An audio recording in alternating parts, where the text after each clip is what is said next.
ফুটবলের মতো আমি একটা ফুটবল ডিবি কার্যালয়, আমি একটা ফুটবল ছিলাম, এইটুকু আপনাদেরকে বলি। আমাকে তো বাঁচতে দিবেন, আমাকে বলছে পঙ্গু করে দিবে ইলিয়াস আলীর মতো। সুস্থ শরীর, এই যে দাগ এখনো এই শুকায় নাই, এই এখনো শুকায় নাই। অনেক মানে কোথায় আছি তারা আমাদেরকে গুলি করে মেরে ফেলেন, বুকটা খুলে দিয়ে গুলি করে মেরে ফেলেন আমাদেরকে। আমি তো কোটার পক্ষে বিপক্ষে বলছি না, আবারও বলছি আমার সাধারণ সন্তান আহত হয়েছিল, সেই দুঃখ থেকে। আসসালামু আলাইকুম দর্শক, দেশ ও দেশের বাইরে থেকে যেখান থেকে আমার এই ভিডিওটা দেখছেন সকলকে অসংখ্য অসংখ্য ধন্যবাদ। দর্শক, প্রথমেই দেখছিলেন শিরোনাম, এখন দেখবেন বিস্তারিত। দর্শক, শিরোনামের প্রথমেই আমরা দেখেছি ভিপি নূরকে পুলিশ ভ্যানে করে নিয়ে যাচ্ছে এবং তিনি তার বক্তব্যে কিছু কথা বলেছে। পুলিশ রিমান্ডের নামে তাকে অমানবিক অত্যাচার করছে, তাকে কিভাবে ফুটবলের মতো লাথি মারছে, কিভাবে তার সাথে ব্যবহার করেছে তার বর্ণনা দিয়েছেন। দর্শক, পুলিশ তাকে কেন উঠিয়ে নিয়ে গেল এবং কেন তার সাথে এই ধরনের আচরণ করছে তা জানতে হলে অবশ্যই এই ভিডিওটা শেষ পর্যন্ত দেখতে হবে। এই ভিডিওটা শেষে কিছু চাঞ্চল্যকর তথ্য দেওয়া আছে, যা শুনলে আপনারাও অবাক হবেন। দর্শক, চলুন তাহলে আমরা দেখে আসি কিভাবে ভিপি নূরের উপর এমন অমানবিক অত্যাচার করা হয়েছে এবং কিভাবে তার সাথে জেলের ভিতরে আচরণ করা হয়েছে, কিভাবে তাকে রিমান্ডে মারধর করা হয়েছে তা তিনি নিজের মুখেই বর্ণনা করেছেন। আমাকে বিশেষ করে আমি কেন নির্বাচনে গেলাম না, 12 কোটি টাকা আমার অফার দিয়েছে, স্বরাষ্ট্রমন্ত্রী বাসায় নিয়ে গেছে, তারপর আমি কেন নির্বাচনে গেলাম না, শেখ হাসিনাকে নিয়ে গালিগালাজ করি, বক্তব্য দেই সরকারকে নিয়ে। এই কারণে আমাকে যারা ছাত্রলীগপন্থী অফিসার তারা ইচ্ছা মতো ফুটবলের মতো, আমি একটা ফুটবল ডিবি কার্যালয়, আমি একটা ফুটবল ছিলাম, এইটুকু আপনাদেরকে বলি। এখন যদি আমার সুস্থ শরীর, এই যে দাগ এখনো এই শুকায় নাই, এই এখনো শুকায় নাই। আপনারা একটু তো বলেন, অন্তত রিমান্ডে যে কারেন্টের শক দেয় এবং সিনিয়র জুনিয়র নাই, চর থাপ্পড় গরুর মতো হাত পাও বাইন্দা পিটাইতেছে, বারবার রিমান্ডে নিলে আরো টর্চার করবে। আপনারা আইনগত ভাবে বলেন, রিমান্ডে নিলে যে রিমান্ডের যে নির্দেশনা, যে একজন ম্যাজিস্ট্রেট রিমান্ডে একজন ম্যাজিস্ট্রেট যে উপস্থিত থাকা অবস্থায় যে কথা বলবে সেইভাবে ব্যবস্থা করতে, টর্চার করে সবাইকে ব্যাপক মাত্রায়, যেন রাজনীতি না করে। অনেকের কাছে মুসলিকা চায়, মুসলিকা যে বাইরে যেন রাজনীতি না করে। আমরা এই সরকারের পতন ছাড়া আমাদের বাঁচার এবং জাতির মুক্তির পথ নাই। সরকার পতন না হওয়া পর্যন্ত আমাকে তো বাঁচতে দিবেন, আমাকে বলছে পঙ্গু করে দিবে ইলিয়াস আলীর মতো। যদি আমি ওদের আমাকে বলছে যে পঙ্গু করে দেবে, আমার মতো দু একজন নূর না থাকলে তাদের কিচ্ছু হবে না। আমি শুধু এইটুকু বলি যে আমার শারীরিক পরীক্ষা করার দরকার, চিকিৎসা করা দরকার। আমার ইনজেকশন পুশ করছে, নামে রিমান্ডের নামে তার গোপন অঙ্গে পর্যন্ত লাথি মারা হয়েছে, এটা উনি নিজ মুখে আদালতকে বলেছেন। এবং আমরা আদালতে 3টা পিটিশন দিয়েছি, একটা হচ্ছে রিমান্ড বাতিলের পিটিশন, জামিনের পিটিশন দিয়েছি এবং তার যাতে সুচিকিৎসা করা হয় এই পিটিশন দিয়েছি। আমরা কিন্তু এও নিবেদন করেছি যে বিজ্ঞ আদালত, যেহেতু তিনি 5 দিনের রিমান্ডে অলরেডি বনানী থানার একটা মামলায় 5 দিনের রিমান্ডে ছিল এবং গত শুক্রবার তাকে রিমান্ড ব্যাক করা হয়েছে। এবং আপনারা সামাজিক যোগাযোগ মাধ্যম এবং গণমাধ্যম অর্থাৎ ন্যাশনাল এবং ইন্টারন্যাশনাল যে গণমাধ্যম সেই মাধ্যমে দেখেছেন যে তিনি ঘাড়ে ভর করে কিন্তু শুক্রবার আদালতে উঠেছিলেন।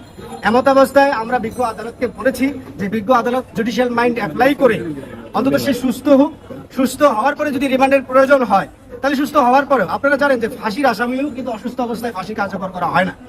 আমরা আদালতকে এও বলেছি যে বিজ্ঞ আদালত যে নূর কোনো চোর বাটপার কোনো দাগি আসামি নয়, তিনি হচ্ছে ডাকসুর একজন সাবেক ভিপি, ছাত্র আন্দোলনের আইকন এবং উনি কিন্তু এই বাংলাদেশে একটা ইতিহাস থেকে ওনার জন্ম। এগুলো আমরা বিজ্ঞ আদালতে উপস্থাপন করেছি।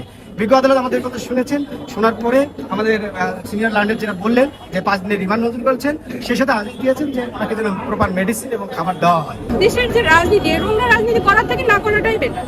যে জায়গায় মানুষের কথা বলার অধিকারটুকু নেই, নৈতিকভাবে সে কথা বলছে ছাত্রদের হয়ে, এটা তো অন্যায় করেনি, এটা তার অপরাধ না। বাট সেটা যখন অপরাধ হয়ে যায় সে দেশে মানে আমার আর বলার ভাষা নেই। সেই জায়গা থেকে আমি তারপর আমি বারবার অনুরোধ করতেছি যারা আছেন উপর মহলে, অন্তত এই।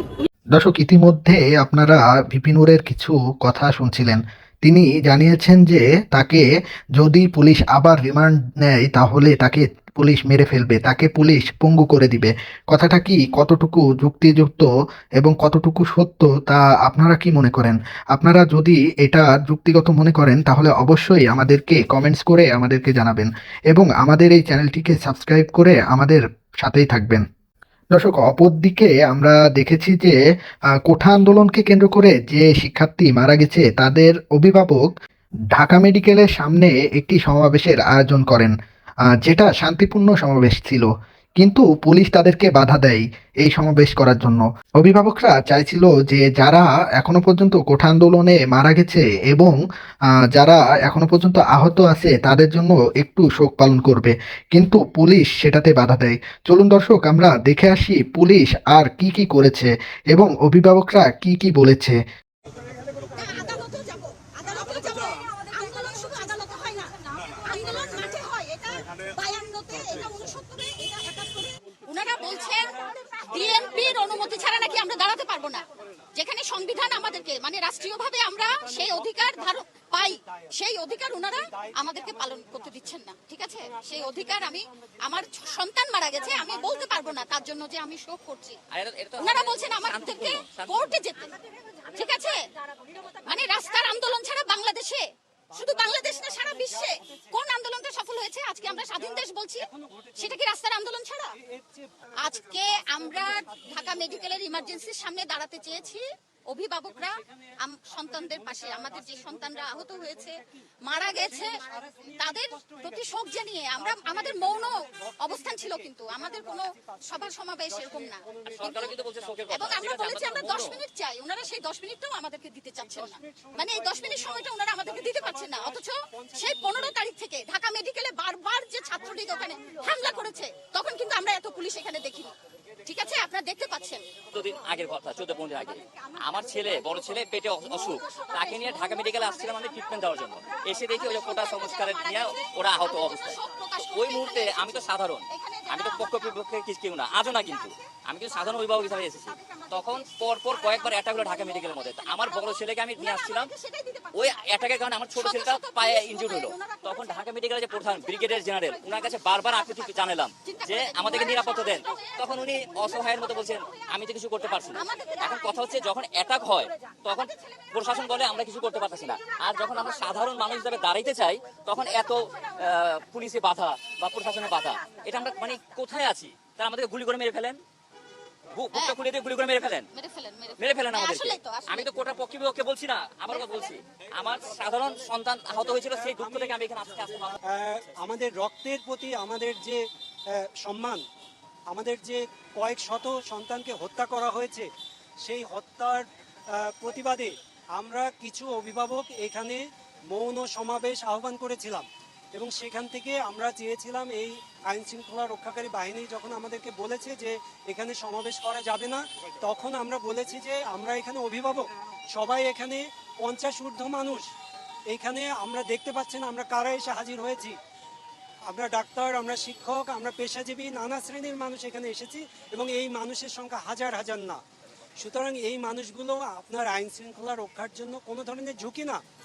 আমরা এখান থেকে আপনাদের কাছে 10 থেকে 15 মিনিটের একটা সময় চাইছি, তারা আমাদেরকে এই সময়টুকু দিতে রাজি না।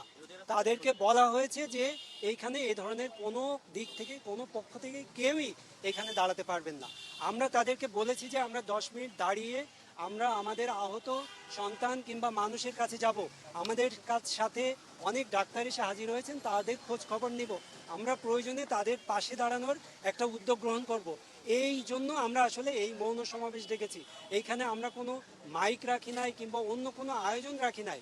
আপনারা দেখতেই পাচ্ছেন যে আমরা একদম খালি হাতে এখানে এসেছি, অথচ আমাদেরকে রাষ্ট্রের আইনের কথা বলা হচ্ছে, সংবিধানের কথা বলা হচ্ছে, ডিএমপির পরিপত্রের কথা বলা হচ্ছে। যে রাষ্ট্র এই আমার সন্তানকে এইভাবে হত্যা করে মারতে পারে সামান্য একটা অধিকারের আন্দোলনের জন্য, দুনিয়াতে আর কোন রাষ্ট্র আছে এরকম জঘন্য যে তার শিক্ষার্থীদের উপরে এইভাবে গুলি চালাতে পারে, এইভাবে দলীয় বাহিনী দিয়ে লেলিয়ে দিতে পারে? আপনারা দেখেছেন ঢাকা মেডিকেলে যখন আহত হয়েছিল তাদের উপরে তারা হামলা করেছে এবং হামলা করে তাদেরকে বের করে দিয়েছে। এবং আপনারা জানেন চট্টগ্রাম বিশ্ববিদ্যালয়ের একটা ছেলে চট্টগ্রাম মেডিকেল সহ বিভিন্ন হাসপাতালে ঘুরে ঘুরে ভর্তি হতে ব্যর্থ হয়ে তারপরে ঢাকায় এসেছে এবং ঢাকা থেকে সে মৃত্যুবরণ করে চিরঙে ফিরে গেছে চিকিৎসার অভাবে। সুতরাং আমরা আমরা বলতে চাই যে আমরা আইন শৃঙ্খলা রক্ষাকারী বাহিনীর সাথে কোনো সংঘর্ষে যেতে পারি না। আমরা অভিভাবক, কিন্তু আমরা এটা মেনে নিচ্ছি না। আমরা মনে করি রাষ্ট্র যে আজকে আমাদের সাথে যে আচরণ করেছে, সে আমাদের ছাত্রদের, আমাদের শিক্ষার্থীদের যে হত্যা করেছে সেটারই বৈধতা নির্মাণ করলো। এটা আমাদেরকে এখানে না দাঁড়াতে দিয়ে আমরা আরো বৃহত্তর কর্মসূচি নেব। আমরা শুধু অভিভাবক না, আমরা শিক্ষক সহ আমরা আরো বৃহত্তর কর্মসূচি নেব, এবং সেদিন আমরা রাষ্ট্রের এই যে জুলুমের যে পরিপত্র সেগুলো আমরা মানব না, সেটা আপনাদের মাধ্যমে আমরা জানাতে যাচ্ছি। এবং আমাদের আজকে 10 মিনিট সময় তাদের যেহেতু হয়নি, আমরা এই 10 মিনিট সময়ে 20 জন মানুষের দাঁড়ানোর মতো তাদের কোনো সুযোগ আমাদের দেওয়া হয়নি। সুতরাং নেক্সট টাইম আমরা এইগুলো বর্ডার করব না, এইগুলো আমাদের প্রতি এই জুলুম আমরা আর মানব না। বলতে চাই যে সব অভিভাবকদেরকে আপনাদেরকে চেতনাকে জাগ্রত করুন, আপনি আপনার সন্তানের পাশে দাঁড়ান। দর্শক, ইতিমধ্যে আপনারা ভিডিওটির মাধ্যমে দেখতে পেরেছেন যে পুলিশের সাথে অভিভাবকদের একটু বাকবিতণ্ড হয়েছে এবং পুলিশ তাদেরকে বাধা দিয়েছে যে এখানে সমাবেশ করা যাবে না। পুলিশ তাদেরকে আরও বলেছেন যে আপনারা কোর্টে যান, কোর্টে যেয়ে বিচার চান।